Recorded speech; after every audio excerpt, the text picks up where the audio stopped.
Hello students, आज हम study करेंगे ऑपरेशन ऑन स्टेप फंक्शन। इससे पहले हम operation on continuous time signal study कर चुके हैं और साथ ही साथ स्टेप फंक्शन के बारे में भी हम बहुत डिटेल में स्टडी कर चुके हैं। तो आज हम स्टेप फंक्शन पे different kind of operation learn करेंगे और देखेंगे कि कैसे स्क्वायर वेव फॉर्म को हम स्टेप फंक्शन के फॉर्म में रिप्रेजेंट कर सकते हैं। सो चलिए लेक्चर स्टार्ट करते हैं।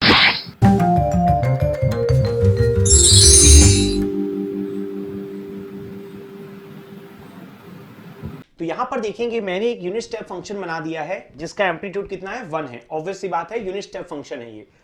तो अगर सपोज करिए मैं यहां पर कैलकुलेट करूं ut-1, तो ut-1 क्या बनेगा आपका? ऑब्वियस सी बात है ये आपका राइट साइड शिफ्ट हो जाएगा। ऑलरेडी हम स्टडी कर चुके हैं कि जब बीच में साइन माइनस होता है तो किस तरफ शिफ्ट हो जाता है? Right side. और किससे शिफ्ट होगा? 1 से।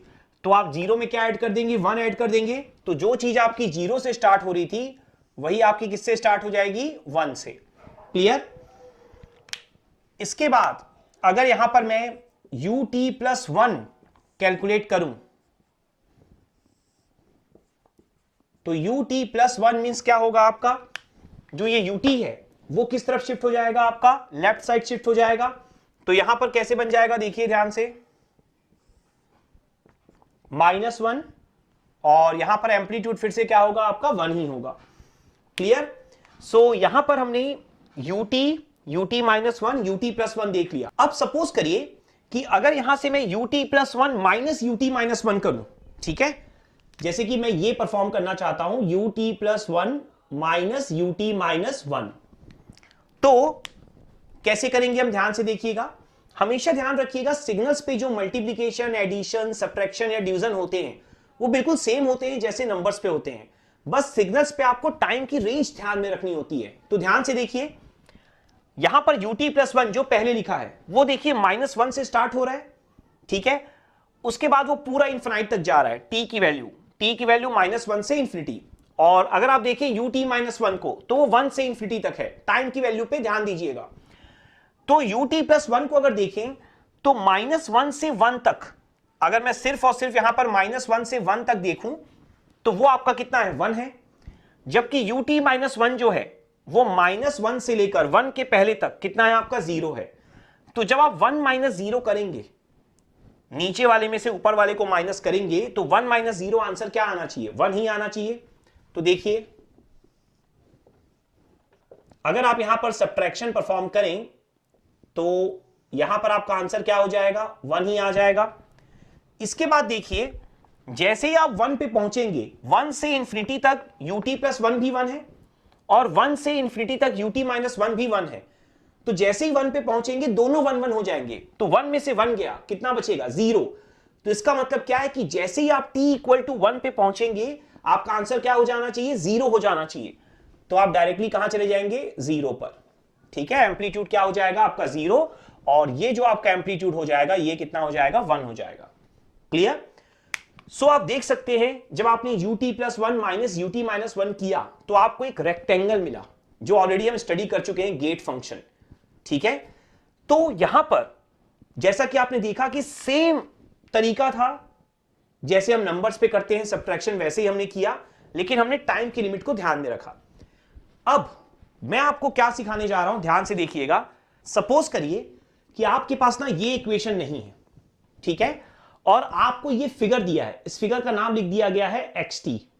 ठीक है, तो xt जो फिगर का नाम लिखा गया है और आपको बोला गया कि इस एक्सप्रेशन को आप इक्वेशन के फॉर्म में लिखिए, तो आपको क्या करना है? अभी आपको आंसर पता है ut+1 माइनस ut-1 होगा, लेकिन लिखते कैसे हैं? तो ध्यान से समझिएगा। आपको क्या करना है? एक्सट्रीम लेफ्ट से स्टार्ट करना है।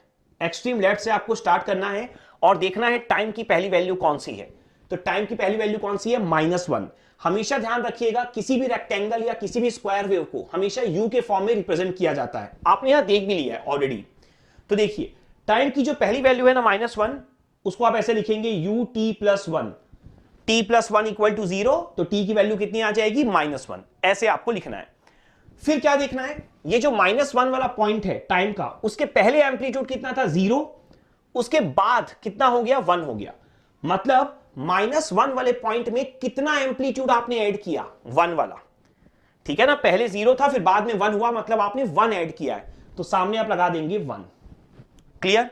अब आप देखिए, फिर आप यहां पे पहुंच गए, फिर आप चलते चलिए, तब तक चलते चलना है जब तक एम्पलीट्यूड चेंज ना हो जाए। अब देखिए t इक्वल टू 1 पे एम्पलीट्यूड चेंज हो रहा है, एम्पलीट्यूड आपका जा रहा है 1 से लेकर 0 तक। ठीक है, किस पॉइंट पे जा रहा है? t इक्वल टू 1, तो आप क्या लिखेंगे? ut माइनस 1, और कितना गया? 1 से 0, मतलब क्या किया होगा आपने? -1 ऐड किया होगा, तभी तो पहले 1 पे था, अब 0 पे पहुंच गया, तो क्या करेंगे? -1 करेंगे। तो देखिए आंसर क्या आ गया, ut plus 1 minus ut minus 1। बहुत इजी है ना? ऐसे ही आपको रिप्रेजेंट करना है किसी भी स्क्वायर वेव को या किसी भी रेक्टेंगुलर वेव फॉर्म को। तो यहां पर मैं आपको एक और एग्जांपल दूंगा, स्क्वायर वेव फॉर्म का एग्जांपल दूंगा, जिससे आपको और भी ज्यादा क्लियरिटी यहां पर हो जाए। तो सपोज करिए यहां पर मैं एक स्क्वायर वेव फॉर्म ले रहा हूं, जिसका नाम मैं यहां पर दे रहा हूं xt, और स्क्वायर वेव फॉर्म कुछ इस तरीके की है हमारी।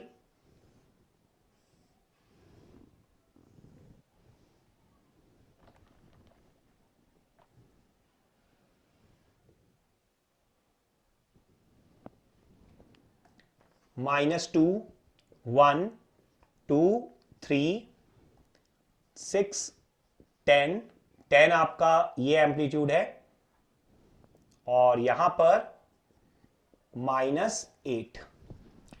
तो ये मैंने स्क्वायर वेव फॉर्म को रिप्रेजेंट कर दिया है आपके लिए। अब हमारा टारगेट क्या है? हमारा टारगेट ये है कि इस स्क्वायर वेव फॉर्म को हम रिप्रेजेंट करें in terms of step function. तो जब आप ये पॉइंट सीख जाएंगे ना, तो उसके बाद कभी भी आपको कोई भी स्क्वायर वेव फॉर्म दिखाई दे किसी भी सब्जेक्ट में, आप उसे स्टेप फंक्शन के फॉर्म में रिप्रेजेंट कर सकते हैं और फिर अपने क्वेश्चन को सॉल्व कर सकते हैं। तो ध्यान से देखिए आपको कैसे लिखना है। जैसा मैंने आपको अभी अभी सिखाया है कि आपको क्या करना है, एक्सट्रीम लेफ्ट से स्टार्ट करना है। तो देखिए एक्सट्रीम लेफ्ट पे ये पॉइंट कितना है आपका? -2 है, तो आप क्या लिखेंगे? ut plus 2। आपको देखना है इस पॉइंट के पहले एम्पलीट्यूड कितना है, तो आप देखिए इस पॉइंट के पहले एम्पलीट्यूड है 0, और इसके बाद कितना हो गया? इस पॉइंट के बाद हो गया 6। तो सोचिए -2 पे आपने कितना ऐड किया होगा? 0 से 6, दैट मींस +6, तो सामने लिख दीजिए +6। क्लियर? इसके बाद आप देखिए फिर आपको ना चलते चलना है जब तक अगला एम्पलीट्यूड चेंज ना हो। तो देखिए इस पॉइंट पर t इक्वल टू 1 पे, ठीक है, तो t इक्वल टू 1 पे चेंज हो रहा है, तो क्या लिखेंगे? ut माइनस 1, तभी तो t इक्वल टू 1 होगा। अब देखिए यहां पर t इक्वल टू 1 के पहले एम्पलीट्यूड कितना है? 6 है, और t इक्वल टू 1 पे क्या आपने ऐड या सब्ट्रैक्ट किया होगा कि t इक्वल टू 1 के बाद एम्पलीट्यूड -8 हो गया? पहले 6 था फिर -8 हो गया, तो ऑब्वियस सी बात है हमने क्या किया होगा? -14। ठीक है ना, 6 -14, तभी तो -8 मिलेगा ना। अभी आप 6 पे खड़े हो और -8 पे जाना चाहते हो, तो क्या करोगे? -14 करोगे, फिर आप चलते जाओ, फिर यहां पहुंच जाओगे आप। t इक्वल टू 2 पर देखो, t इक्वल टू 2 के पहले -8 पर हो, और t इक्वल टू 2 पर क्या ऐड किए होगे कि 10 पर पहुंच जाओ? तो सोचो -8 से 10 तक पहुंचना है, तो 18, तो +18 ut माइनस 2। इसके बाद फिर से चलते जाओ, फिर आप पहुंच जाओगे t इक्वल टू 3 पर। तो देखो 3 के पहले +10 पर हो, और 3 के बाद आप पहुंच रहे हो वापस 0, मतलब एम्पलीट्यूड 0 हो रहा है, तो क्या हो जाएगा? -10 u of t minus 3। Clear हो गया? अच्छे से हो गया कंप्लीट रिप्रेजेंटेशन। इतना ही इजी होता है। तो अगर आप ये चीज लर्न कर गए हो, तो आज के बाद से आप किसी भी स्क्वायर वेव फॉर्म को या किसी भी रेक्टेंगुलर पल्स को आप बड़े आराम से रिप्रेजेंट कर पाओगे in terms of step function. Clear अच्छे से?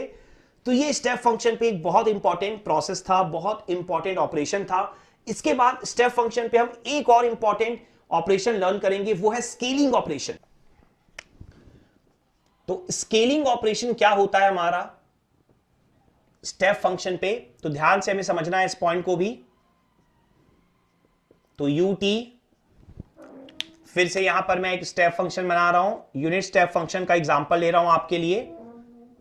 तो आप देखोगे ध्यान से, तो स्केलिंग ऑपरेशन का क्या मीनिंग है? सपोज करो मेरा टारगेट है यहां पर u ऑफ 2t कैलकुलेट करने का, ठीक है? तो हमें अब ये चेक करना है कि u ऑफ 2t और ut में क्या रिलेशनशिप होगा। तो ध्यान से आप समझिएगा, देखिए u ऑफ t की खास बात क्या है कि t इक्वल टू 1 पर 1 ही है, t इक्वल टू 2 पर भी 1 है, t इक्वल टू 3 पर भी 1 है, t इक्वल टू 4 पर भी 1 है, एंड सो ऑन, लगातार हर एक टाइम पर 1 है। मैंने सिर्फ इंटीजर वैल्यू ली है, नॉन इंटीजर वैल्यू पर भी ये 1 ही है, क्योंकि कंटिन्यूअस टाइम है ना, ध्यान रखिएगा। तो अगर आप u ऑफ 2t निकालना चाहते हैं तो मैंने आपको क्या सिखाया है कि जब भी स्केलिंग ऑपरेशन आप परफॉर्म करें